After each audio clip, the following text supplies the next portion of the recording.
Are you unsure about whether or not you should tell your spiritual abuse story? Do you ever find yourself torn between the advantages of keeping your story to yourself or taking the risk of sharing your story? My name is Dr. Felucia, and I'm a licensed psychologist and owner of Skill Set Counseling, where I focus on the treatment of OCD, spiritual abuse, and cultural abuse. Today's video is going to be within the domain of spiritual abuse, and I'll be helping walk you through some tips to help you decide whether you want to share your spiritual abuse story or you want to keep it to yourself. And one thing to keep in mind is that you can always change your mind. If you decide at this point in time that you don't want to share your story, you can always decide later that you want to share your story or that you want to share your story in a different way from what you originally intended. So, back to the question at hand. How do you know whether or not you should tell your spiritual abuse story? The first question you should ask yourself is, who do you want to share this story with?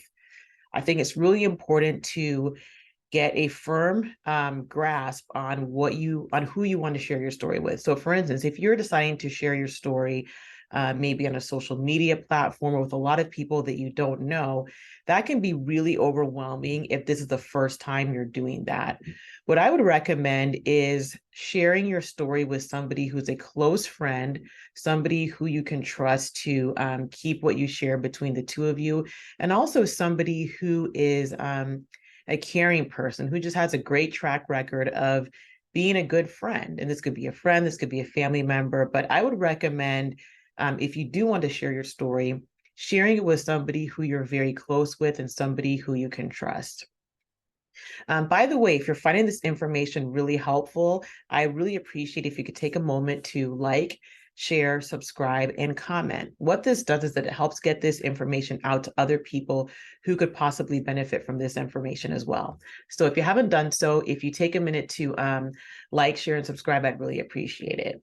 So the second thing that I would, or the second question I would recommend that you ask yourself is, what do you want to gain from sharing your story? You know, when people share things that are personal to them, they could be doing so for a variety of reasons. One could be just to have a listening ear, somebody to process that information with. Sometimes people want advice, and sometimes people want validation. So it's really important to decide, what do you want to get from sharing your story? And you can have multiple reasons for wanting to share your story. But one thing I would caution you about is that if you are looking for validation when you share your story, prepare to be disappointed. I mean, you can prepare yourself to be disappointed with any outcome, but especially when it comes to spiritual abuse, it can be really difficult to find people who will validate your experience. And if you want more information about this, go back and look at my spiritual abuse videos. I have one that talks about how we can fall prey to spiritual abuse, but many times people have a difficult time believing people who are survivors of spiritual abuse. And that's because they don't associate spirituality with harm. They think that because you are in a spiritual environment, that no one's really going to harm you, that whoever the leader or the people in charge, whoever they are, they don't have bad intentions. And so a lot of times people have shared with me that when they share their story, people just didn't believe them. They thought they were being oversensitive. They thought they were being critical and always looking for fault. You know, they'll say things like, no church is perfect, or no person is perfect, no institution is perfect. So that can be really, that can be very upsetting for somebody. So you have to really think about where you are and if you can risk having to deal with that hurt and even re-traumatization if you don't feel validated. So just keep that in mind before you decide to share your story. Ask yourself what you want to get, and how you're going to prepare yourself if you don't actually get it.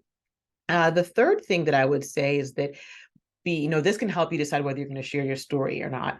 Journal about it. Write everything down that happened. This could be in written form or video form, but I would recommend doing the written form first. And the reason this is important is because it helps you have a record of what actually happened. When people have been through spiritual abuse, many times they will say, oh, well, maybe I just imagined that, or gosh, maybe I I just imagined it, I misinterpreted it. They doubt themselves a lot. And this can also come from the spiritually abusive environment, who may be telling the person that that they're just not capable of recalling things correctly or assessing things in an objective way. If you go back to my videos on gaslighting, you'll understand what I mean more about this. But gaslighting occurs a lot in spiritual abuse environments. And that is basically what gaslighting does to a person, is it makes them not believe in their own capability to perceive the world around them. And when people are continually gaslit, being basically told that there's something wrong with you, you didn't see things the right way, et cetera, it wears on their self-confidence, and they feel like they cannot trust their own perceptions. And so when you have everything written down, you have a record for yourself that this is actually what happened to me. So I'd recommend doing that first, writing it down. And then when you write it down, you can decide what you're actually going to share with people. You may decide you're only going to share certain parts, and this will help you decide what you feel comfortable sharing once you have written everything down. So I think that's a really important part. And I also recommend journaling just as a part of your recovery. Whether you decide to share your story or not, journaling is a powerful part of your healing. So I would definitely recommend the journaling. And then, another thing I would also recommend doing is just prepare yourself for what happens if you don't get the outcome you want. And that's really important. I would recommend that before you decide to share your story, process everything by yourself and also with a trusted mental health professional. All right, I'd really recommend that. Or if that's not something that is available to you, a close friend or somebody who you can trust, and they can't even shoulder all the burden for you. So I'd really recommend, if you can, doing this with a counselor, but also processing it by yourself and getting to a point where you have strengthened yourself for what may happen. So there could be times where you share your story and it's positively received, people believe you, you feel validated. But there could also be situations where that doesn't happen. And so you, in essence, if you haven't prepared yourself for this worst outcome, you could, in essence, relive that pain unnecessarily. It can already be tolling on somebody to share something very difficult that happened to them. For some people, it's not that way, but for some people it can be draining. For some people, they do it and they feel empowered and they feel like they can advocate for others. But I think that happens further along in the journey of recovery. So again, let me go over what I talked about before. Whether or not you should share your spiritual abuse story, ask yourself these questions. The first question: who are you going to share the story with?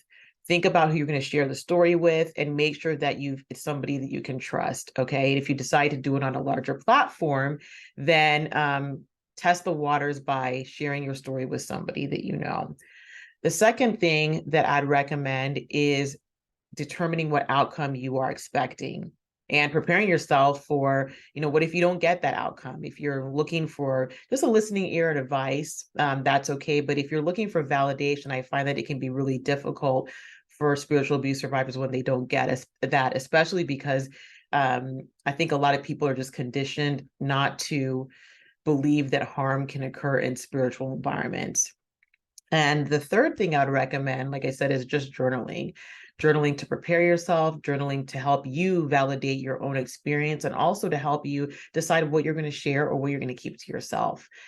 So I really hope this helps. And if you would like to process your spiritual abuse with a professional, go to my website, skillsetcounseling.com, and you can book your free consultation with me. And there are also resources on the website as well. I hope you have a wonderful day that's filled with peace. Bye-bye. Oh, and one more thing.